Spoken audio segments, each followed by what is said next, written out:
Hi friends, welcome to this latest episode of the Nationalist View, and we have with us Mr. Joseph Epstein. Joseph, thank you so much for joining the show. Joseph is joining us from USA, and Joseph is he is director of Turan Research Center and is also a senior fellow with Yorktown Institute, and he's an expert in Russian and Hebrew, and very prolific writer, writes for a large number of and all the frontline newspapers and journals. And we have been having conversations on Central Asia and other parts. So today we are going to talk about Israel-Iran conflict, and I am going to give more details about Turan Research Center's work and also about the latest YouTube channel launched by Turan Research Center. You can subscribe to it.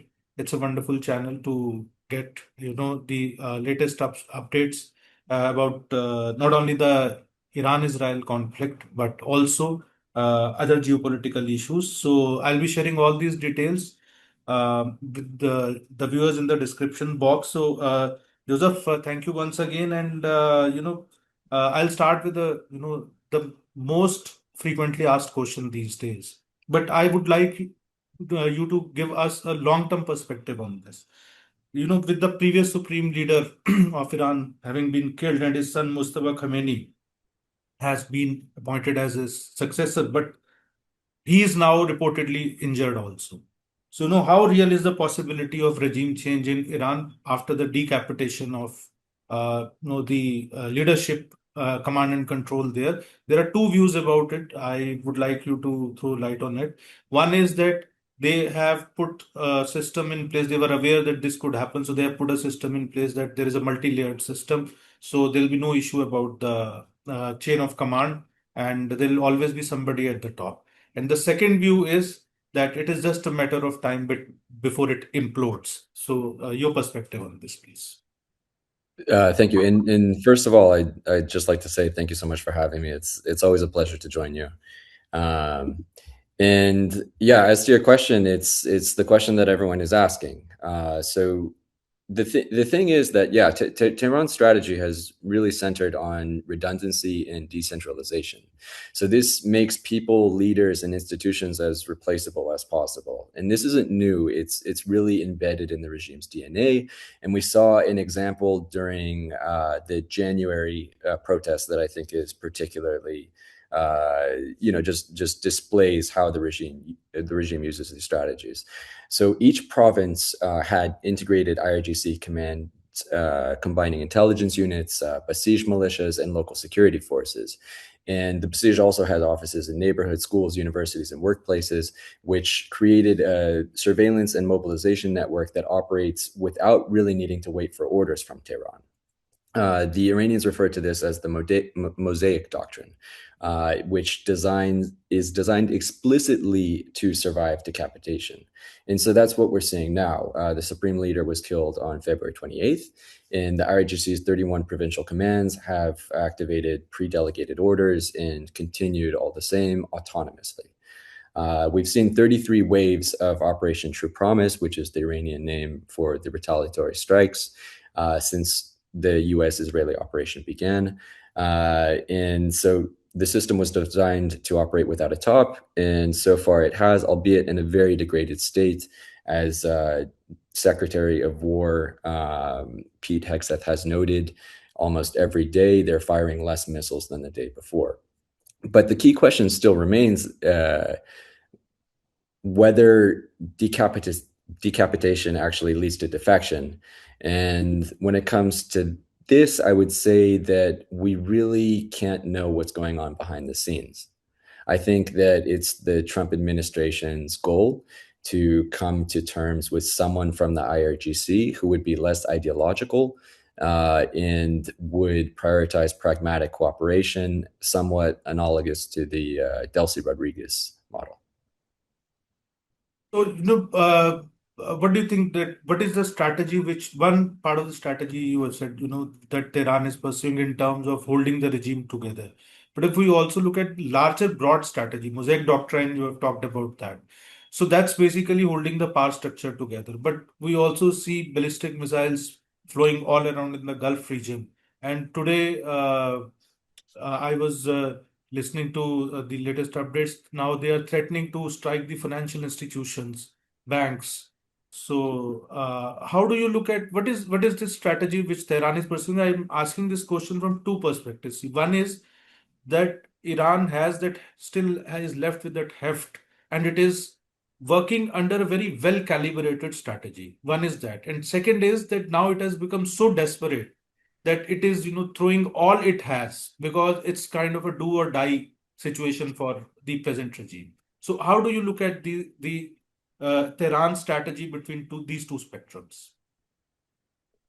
Well, I would say that Iran has been preparing for this for a long time, but still, I would not want to be on the receiving end of this operation. Iran is still not in a good position. There's a Russian saying, "Skarel sarai, gari khata," which means if the barn burned down, you might as well burn down the apartment as well, or house. Um, and pretty much that's been Iran's strategy. They're trying to exert maximum pressure by attacking U.S. allies in the region, which would then, in their minds, hopefully lead to enough pressure on President Donald Trump to end the operation.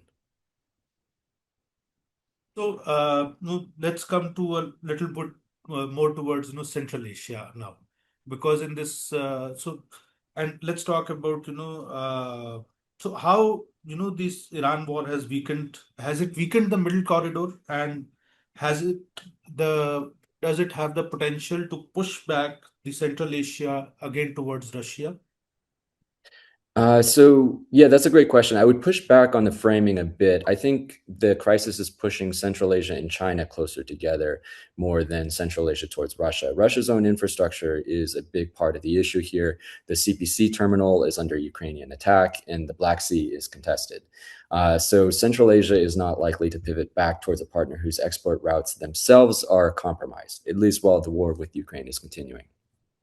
So China is the actor to watch here. Beijing has been buying enormous volumes of Iranian crude at steep discounts because sanctions have forced Tehran to sell very cheap. China also stockpiled before the war, as I think they saw this coming. But a prolonged war would still destroy Iran's export capacity, or it could destroy Iran's export capacity. And a post-war Iran that potentially would be cooperating with Washington might not offer the same discounts. It might not even offer the same amount of supply. So this creates a pretty powerful incentive for China to try to lock in overland Central Asian supply. However, there is a big issue, which is infrastructure. So pipelines from the east to the east from Kazakhstan don't compare to the CPC, and Turkmenistan's expended gas commitments to China still haven't really been built out yet. So whether Beijing starts building aggressively in the next year to year and a half is really the key question. As to the middle corridor, so we so far haven't seen spillover into the Caspian littoral, but the threat is very much there, and it's especially on Azerbaijan's mind, especially after the recent drone attacks in Nakhchivan and the thwarted attacks on Jewish targets, and more importantly to the middle corridor, the BTC, Baku-Tbilisi-Ceyhan pipeline. Iran has expanded its Caspian naval presence also in recent years. It has new destroyers and drone reconnaissance, and Iranian officials have threatened to turn the region. There was this one official, Ali Velayati, who is a senior advisor to the supreme leader, who famously threatened to turn the region into a graveyard of the mercenaries of Donald Trump over the Trip corridor. So as they strike the whole region, as you mentioned, escalation into the Caspian is definitely in the cards. That being said, Azerbaijan has been preparing for a while now. I wrote about this last November in an analysis for Turan. Baku has continued accelerating military spending even after the 2023 operation that saw the total return of Karabakh. If the Armenian contingency is resolved, however, the question is there, why does the spending keep growing? And the answer here is Iran. Azerbaijan has been investing in coastal radars, maritime ISR, or intelligence, surveillance, reconnaissance, and unmanned surface vessels. And a lot of this has come from Israel. The point is to build a littoral defense posture for asymmetric Iranian pressure in the Caspian. And given what Iran is doing with drones in Hormuz right now, it seems like Baku's investment is pretty prescient. You know, talked about, Strait of Hormuz, and it does stand disrupted, and now Iran has started attacking the commercial ships also. And so, how are the rest of the world? Of course, they're trying to manage, but I would like to know how are the Central Asian states. So basically, they are rerouting their trade to global markets because now Central Asia, especially with uh, because they also have the oil reserves and especially Kazakhstan. So they become a very significant player, especially in the energy metrics also. So how are they rerouting their trade? And there are a lot of stuff basically which they import and which was coming from Strait of Hormuz. So how Central Asia is looking at because it's largely landlocked as far as I know largely basically. So how they are rerouting the trade? Thanks. Yeah, so very little of Central Asia's trade actually transits through Hormuz directly. The oil, which is, they're the largest product of Kazakhstan, at least, goes north through the CPC to the Black Sea or east through China. None of it really touches Hormuz, but non-energy trade also doesn't really. I mean, it primarily runs through Russia, the middle corridor across the Caspian, and to a certain extent, increasingly through an overland corridor via Iran, but not necessarily through Hormuz. The Iran transit piece, however, while it's real, it's still relatively small, but it's been growing fast, especially since the beginning of the Russian invasion of Ukraine. Since 2020, we've seen a 300% increase in cargo along this corridor. Now, Central Asian states have largely been looking at this hopefully as an alternative to Russia. But now the corridor runs through a war zone, and it isn't clear if instability will continue, which would lead to, of course, very high insurance rates and an unlikely chance that the corridor would be able to actually function normally. The country most exposed out of Central Asia is Uzbekistan. The southern overland route handles a significant share of Uzbek cargo, often coming from Turkey or Europe. And as I understand, the Uzbek Transport Ministry is now looking at alternatives through either Pakistani seaports or through the Middle Corridor. Still, the loss to the region is more than anything in the potential of the corridor through Iran. But that being said, I would make the point that this is also a major opportunity for the region. I wrote an article in January arguing that if the Islamic Republic was to be replaced by a pragmatic regime that prioritizes both economic growth and stability, this would be a godsend for the region, as it would help them balance more from Russia and China, as well as give stable access to the sea. So the connectivity issues caused by the war aren't so much about Hormuz shutting down Central Asia's trade directly. It more exposes a fundamental vulnerability, which is that Central Asia, a landlocked region, has tried to diversify through multiple directions, and they are failing simultaneously. Russia is under attack, Iran is at war, and maritime choke points are closed. So the only corridors still functioning are the middle corridor, which could be under attack and is expensive, and eastward to China, which could lead to more dependence on China at a point where China has become a very solid player in the region and makes up the majority already of trade. No, you talked about that there's not much impact about this closure of this corridor on the Central Asian economies. But let's talk a little bit about the surge in the oil prices. We know that the Central Asian economies are not, if I wouldn't say, but they're pretty fragile also at one level, many of them. So, while the rest of the world is also trying to absorb the shock of the sudden surge in oil prices, so how Central Asian economies are looking at it? And if I take it to a little bit of extreme, if this is a prolonged war and if the oil prices continue to be to surge or to stay at a say about 120 barrel dollar per barrel, so will it lead to can it lead to the collapse of some of the Central Asian economies? I don't think so. I would say one of the major paradoxes of the moment is that oil is more expensive than ever. And Kazakhstan, especially, which is the 12th largest oil producer, should be reaping a massive windfall, but it can't especially because of the CPC disruptions, which have cut export capacity by some 45%, and it cost them more than $1 billion a month. Uh, I would say the Hormuz situation deserves a bit more context because Iran has threatened to close it for a long time. And this time they proved that they don't need a navy to do it. The US destroyed a lot of Iranian warships. However, it doesn't matter because Iran is able to shut Hormuz with cheap drones, and then the insurance premiums do the rest of the work.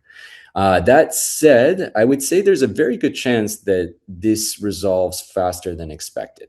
Hormuz is critical for everyone. China imports a very significant amount of its oil through it, as well as LNG from Qatar. Uh, Beijing has quite a bit of leverage over Tehran, and I would assume it wouldn't have that much tolerance for a prolonged closure. So I would expect to see pretty intense Chinese pressure to reopen the lane, maybe even before the broader war ends. President Trump has actually tried to use the closure to drive a wedge between Beijing and Tehran, which I think is pretty smart. He posted on Truth Social that the U.S. would strike Iran 20 times harder if Iran was to keep Hormuz closed. And he said in that same post that this is a gift to China. He explicitly named China and other nations that import oil through Hormuz.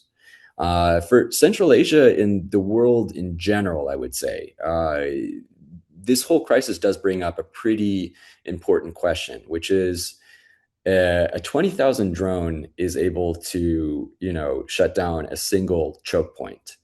I think it's going to push questions about diversification in general, both in the region and the world overall.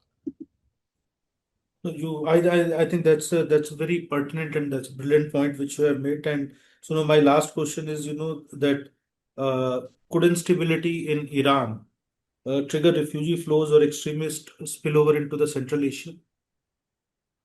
Yeah, that's a good question. On extremism, I'd probably invert the conventional assumption because I think that a stable, intact Islamic Republic has been a much larger source of extremist activity in the region than a weakened one would be. Not as much in Central Asia, however, but in Azerbaijan, definitely, and in the Middle East.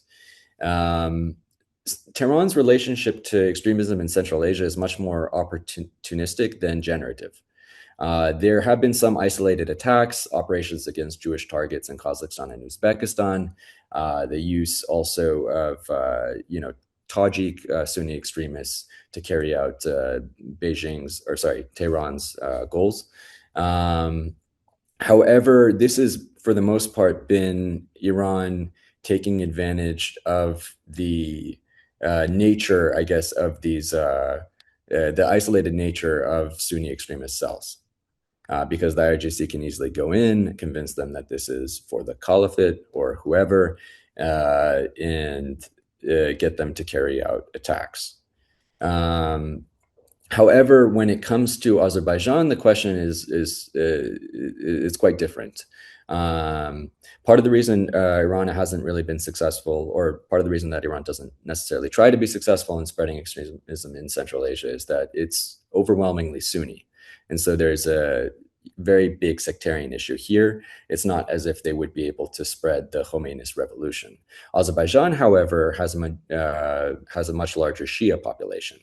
And Tehran even created the Husseinian, which is a Shia proxy network of ethnic Azerbaijanis, created by Qasem Soleimani, the former Quds Force chief. in the 2010s, I'm pretty sure in 2015 or 2016. And their whole point is they're trying to replace the secular government in Azerbaijan with a Khomeinist revolutionary model. Uh, in this operation in general is much more difficult to replicate in Sunni Uzbekistan or Kazakhstan. That being said, still a weaker IRGC with degraded intelligence and operational capacity is still less capable of running these opportunistic operations. The refugee question is a different story entirely. I think that Turkey and Azerbaijan are the most vulnerable here, especially Turkey. And the numbers could be significant, especially considering that Iran has a population of 90 million and the largest ethnic minority is Azerbaijanis, and they make up around a third. And for them, Azerbaijan and Turkey are natural destinations because the language in Azerbaijan is the same. In Turkey, it's practically the same. And both countries offer a substantially better standard of living than Iran, even in peacetime, let alone in wartime. Turkey has already, however, experienced absorbing massive refugee flows from Syria. And so the political and social tolerance, I think, from Iran, even for an ethnic group that is much closer to them, is very likely low.